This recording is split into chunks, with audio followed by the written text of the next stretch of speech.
Good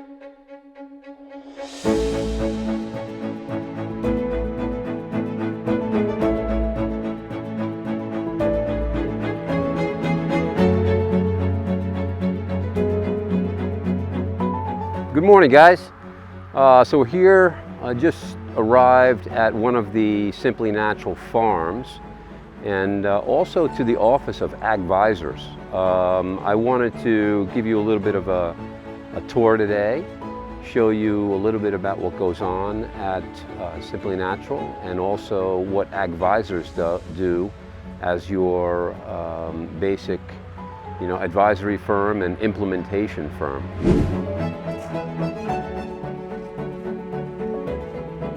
So come with me, guys. I want to show you, we're living in interesting times. I'm sure all of you are aware of what's been going on in the world. We could touch on that in another time. Here, what we normally do is buy very large parcels of land. In this case, we're talking about 1,800 hectares at El Caño, where we are today. That's what you're going to see today. And then we do a GIS, or global imaging, of the entire, in this case, 1,800 hectares, okay? And then we break that all down through one of our technological centers. In this particular case, this was all done by AgVisors. And they break it down, they determine what direction the windrows will be in, they determine where the roads will be, they determine where the underground irrigation will be set up, and also what fruit is best to be planted where. This, going back around 8-9 years ago, this property that you're going to see today was determined that mangoes would be best suited for this particular property. But then we found, as we progressed later, that lime, in Panama they call it limon, and banana and plantain, and also great area for greenhouse operations that we continue to expand on. So we're going to see all of that today. But this particular grid shows you a number of different layouts of different products. Also, Simply Natural Farms owns about 60% of this particular land, and about 40% is owned by individuals that have bought an ag box, or farm in a box, as a lot of people call it. And that is where you would come in and ultimately buy a parcel of land and then sign a contract with a farm management company, in this case AgVisor.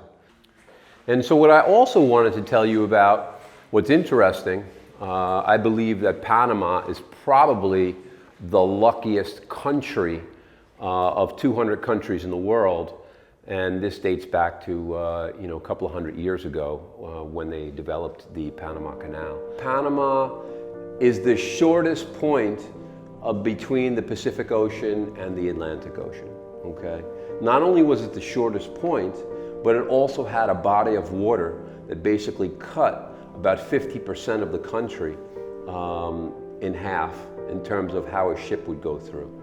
So ships were easily able to go into this area, but they had to dredge and ultimately cut through the country about 25 miles of rock and mountain in order to create the Panama Canal that we know today.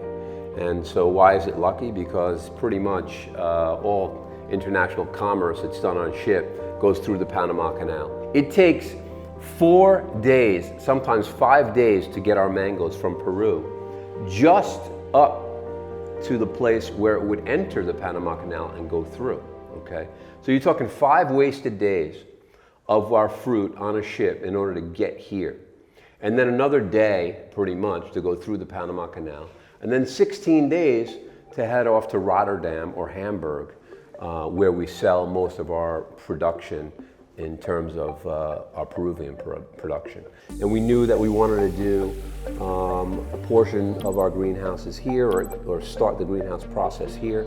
And of course you need to get water to that. So you have to create pumping systems in order to get water from what this is right here. This is the main river. And this is the lifeblood of this particular operation. So, we don't buy just land. What we would do normally is get up in a helicopter or use drones and find never-ending water. In this case, it's the Rio Grande, okay? And the Rio Grande is just never-ending water. 365 days a year, that water is flowing. It comes in from about 16 different rivers that are up in the mountains, the Continental Divide. So you have those 16 rivers that come together, and then they go down to a main river. In this case, it's the Rio Grande. So it's always flowing, and whether it's 5 feet of water or 25 feet of water, it's always flowing. So that's the number one thing we look for in terms of our land purchasing. Our pumping systems, what you're looking at here may not look like much. I'll take you out there today and show it to you in person.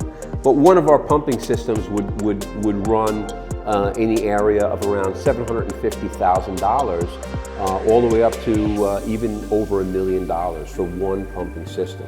So each one of these is around 340 horsepower.